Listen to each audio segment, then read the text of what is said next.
Hello and welcome back to my channel. Today I am doing days 5 and 6 of Inktober, and unfortunately that is all I got done this year, so happy Halloween.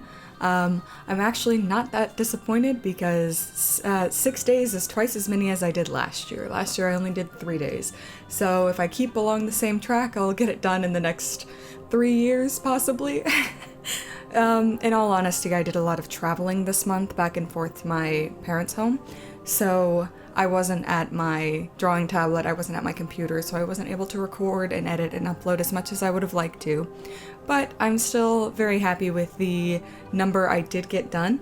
I think that it's a lot of improvement from previous years, and I did definitely work on some of the goals that I said I wanted to work on, shading in different ways, working on my hatching, and I'm really proud of a lot of the results. So this day, day 5, if you don't remember because it was a long time ago at this point, the prompt was Blade, and I really wanted to make my illustration look like those really old, like cheesy comics slash horror movie slasher film kind of posters where the female character has got this big scream on her face, wide eyes, that kind of thing. So this piece actually took me way longer than I was expecting just because I was having trouble finding references, and also that comic shading style isn't quite hatching, it's something different, and I was really trying to emulate it. I don't think I ended up being successful because I did end up getting a little bit frustrated with how it was looking and kind of just ended up hatching in some places. A lot of that style relies on not cross-hatching, and the lines are like very precise. I'm not quite sure how they do it. I would love to look it up and learn how because I really do like that style. I don't think I've ever had an illustration come out super successfully with this one.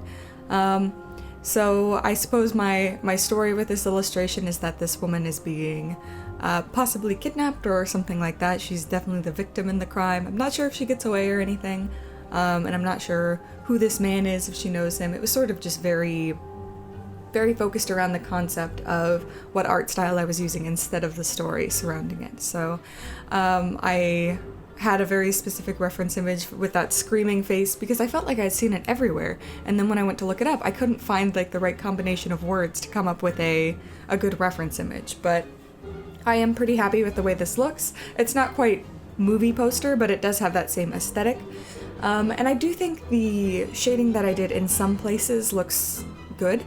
I specifically like the way it looks on her face, around her eyes. Her mouth looks really good to me.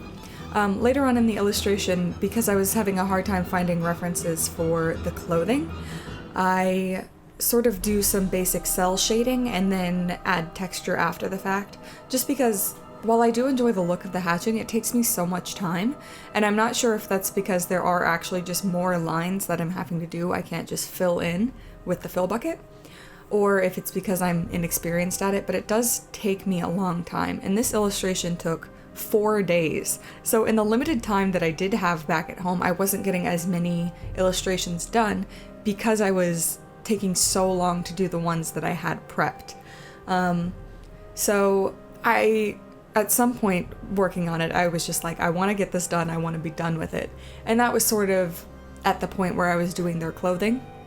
So I wasn't really willing to mess around and try again and again and again with the hatching. So I just did a cell shade about where I thought the shading would be, and then hatched on top of it. And I think it ends up looking okay. I think maybe it looks a little bit too busy, especially compared to the style I was trying to go to.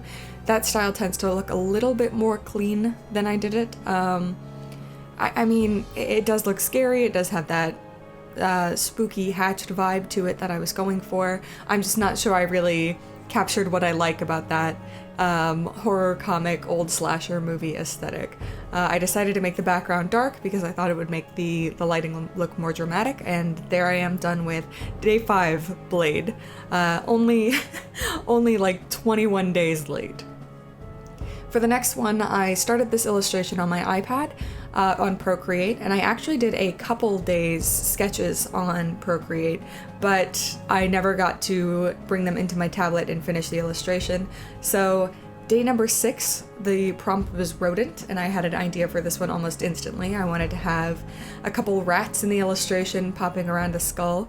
The rats actually hardly took me any time at all. The skull took me forever. I didn't want to cross-hatch this one either, but I wasn't going for that same comic book style. I just wanted to do basic hatching in one direction. It kind of comes out like that. I would say I was maybe halfway successful with what I was aiming to do. And the rats, I end up making a very solid black color and then sort of adding dimension using white instead of slowly hatching them completely. It was kind of hard to draw the rats. I'd never really considered their anatomy before, and their hands are like kind of creepy looking, so that was a little bit difficult. What took me the most time was the skull. I really wanted to make it look dimensional, but I didn't want to go back to some of the other stuff I'd been doing in earlier Inktobers where I just kind of scribbled in any direction. I was trying to keep all the lines looking like they were going in the same direction.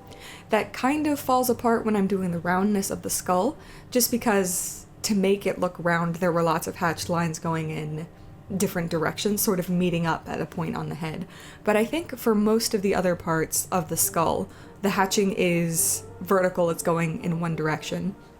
So I'm pretty happy with that. The hardest part to do for this one was probably the teeth. I didn't want to make them too dark, but I needed to make sure that they had dimensionality. And there was also the fact that the root was going up into both the upper and lower jaws. And for that, I had to make sure to add dimensionality there so it looked like they were popping up. I think probably the weakest looking part of the skull is the eye sockets, actually. I think they're too dark.